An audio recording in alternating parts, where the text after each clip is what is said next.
मी Rashtrawadi Congress party महिला आघाडी जिल्हा अध्यक्ष सोलापूर। खरं तर आजची म्हणजे तुम्हाला बाहेर द्यायची किंवा तुम्हाला बोलवायचं कारण हेच होतं की आम्ही 50% आरक्षण आहे म्हणून मिरवतो, तर त्या 50%मध्ये ज्या आमच्या महिला बसलेल्या आहेत त्यांना न्याय मिळतो का आणि किती महिला ह्याचा बळी जातात हा एक महत्त्वाचा विषय आहे आमच्यासाठी। जे महिला आयोग पवारसाहेबांनी स्थापन केला आणि त्या महिला आयोगाच्या अध्यक्ष रुपाली चाकणकर झाल्या, पण ती रुपाली चाकणकरांनी आमचा पक्षसुद्धा सोडला। म्हणजे जेव्हा तुम्ही एखाद्याच्या जीवावर अध्यक्ष होताय आणि तो पक्ष सोडताय तर तुम्हाला तिथंच काही नाही राहिली गरिमा, तर तुम्ही काय महिलांना न्याय देणार आहेत हा एक आमच्यासाठी पडलेला प्रश्न आहे। दुसरी गोष्ट, स्त्रियांना सक्षम बनवण्यासाठी महिला आयोग आहे, त्यांचं संरक्षणासाठी आहे, परंतु आजची परिस्थिती पाहता चाकणकरबाईंनी आयोगाचीच थट्टा केलेली असं आम्हाला दिसून येतं। कारण हे काही पहिलं प्रकरण नाही। नोव्हेंबरमध्ये मयुरी जगताप जी वैष्णवीची जाऊ होती, मयुरी जगतापनी नोव्हेंबरमध्ये तक्रार दाखल केली होती, गुन्हा दाखल झाला होता। मग त्याचं हे सांगतायत की मी सांगितलं आपसात मिटवा। आपसात मिटायचा जर प्रश्न असता तर बाई तुझ्याकडे तक्रार करायची किंवा गुन्हा दाखल व्हायचं काही कारणच नव्हतं, ते आपसातच मिटलं असतं। पण तुम्ही जर तक्रार दाखल झाल्यावर गुन्हा दाखल झाल्यावर म्हणत असाल तर हे किती चुकीचं आहे।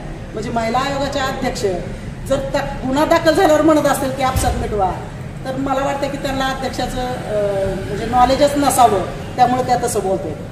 खरं तर त्या म्हणतात की मी सुंदर आहे, असं आहे तसं आहे म्हणून लोक मला ट्रोल करतात। तुमच्या सुंदरतेबद्दल आम्हाला काडी मात्र काही म्हणजे गरजच नाही। तुम्ही सुंदर दिसण्यापेक्षा तुम्ही सुंदर काम करून दाखवा की आम्ही डोक्यावर घेऊ तुम्हाला, एवढं एक त्यांना सांगायचं। दुसरी गोष्ट, जर मयुरी जगतापने गुन्हा दाखल केल्यावर जर तुम्ही काही ॲक्शन घेतली असती, त्या हगवणे कुटुंबाला जर तेव्हा शिक्षा दिली असती तर मयुरी जगतापचा वैष्णवीचा बळी गेला नसता। आणि तो जर बळी गेलाय आता तर तुमच्यावर मनुष्यवधाचा गुन्हा दाखल का करू नये हा आमच्यासाठी पडलेला प्रश्न आहे। कारण तुम्ही दाखल केला असतं तर आज ती वैष्णवी गेली नसती।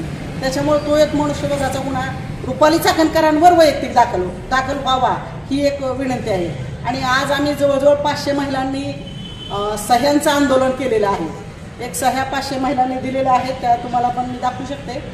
आणि रुपाली चाकणकरांना हटवा असं आमच्या सगळ्या महिलांची मागणी आहे। कारण एखादी संविधानिक पदावर काम करत असताना तुम्ही पक्षाचं पद घेऊ शकत नाही, म्हणून तुम्हाला ज्यावेळेस पक्ष एकत्र होता त्यावेळेस तुम्ही आम्ही तुम्हाला पक्षात काढलं होतं का, तर 2-2 पदं एका महिलेला नको आहेत।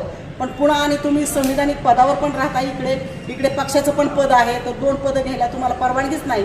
त्यामुळे एखादी हुशार महिला, वकील महिला, जिला न्याय देता येईल महिलांना, अशी महिला एखादी जर तिथं नेमली तर महिलांना न्याय मिळेल असंही वाटतं। दुसरी गोष्ट, हा महाराष्ट्राचा प्रश्न आहेच, पण आमच्या बार्शीतून सुद्धा तक्रारी खूप आहेत। आणि त्या महिला रुपाली चाकणकरांना मी स्वतः म्हणजे बोलले होते, तर त्या ज्या महिलांच्या तक्रारी होत्या त्या महिलांना फोन करत होत्या, ह्याने त्यांचे फोन उचलले नाही।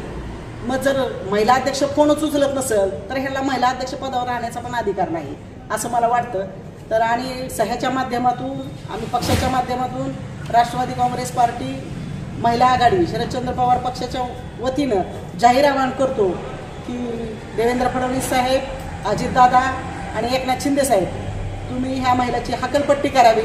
ज्या महिलांना न्याय देता येत नाही, हिला अधिकारही नाही त्या पदावर राहण्याचा, त्यामुळे तिची हकलपट्टी करावी आणि एखादी चांगली हुशार महिला त्या जी न्याय देऊ शकेल महिलाला त्या पदावर बसवावी, एवढी एक विनंती करते आणि थांबते। जय हिंद, जय महाराष्ट्र, जय राष्ट्रवादी।